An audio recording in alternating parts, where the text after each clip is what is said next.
The menstrual cycle of fertile women usually lasts about a month. During this time, and under the influence of the body's own natural hormones, a tiny sac within the ovary containing an egg grows to about the size of a grape. At a point midway in the cycle, this egg is released from the ovary and ovulation occurs. Ovulation is also regulated by hormones. The egg, which from this moment on is ready for fertilization, then passes into the uterine tubes to await the arrival of fertile sperm. Ovulation is a naturally occurring event, and the desire to have children is a similarly natural instinct. But that instinct cannot always be fulfilled.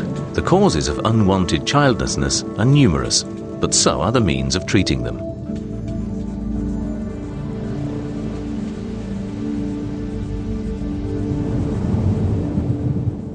The technique of in vitro fertilization, or IVF, removes several eggs from the ovary for fertilization in the laboratory. After a few days, 1 or 2 of these fertilized eggs, which are now known as embryos, are returned to the uterus in the hope that they implant and become a pregnancy. Women having IVF are given special reproductive hormones to encourage several eggs to develop in the ovaries. Final maturation of the egg itself is induced by the administration of a further hormone. 36 hours later, fluid containing the eggs is drawn from the ovary with a needle. This is usually performed under light sedation in a short outpatient procedure, with the doctor using ultrasound to check proceedings.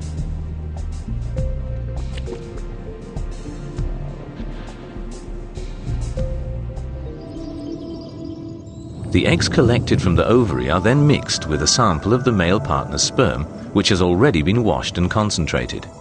The eggs and sperm are left in an incubator set at 37 degrees for 24 hours so that fertilization can take place. During this time, only one of the many sperm cells will penetrate the outer layer of the egg and achieve fertilization. Following fertilization, the cells divide and multiply and form an embryo. After 2 or 3 days, a healthy embryo will comprise around 8 cells. It is then transferred to the uterus by means of a thin, flexible tube, where it is left to implant and form a pregnancy.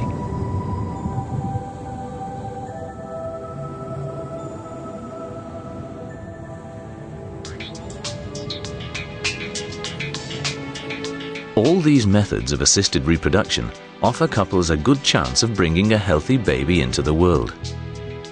A consultation and thorough examination are necessary for each individual patient for finding the most appropriate treatment with the highest chance of success.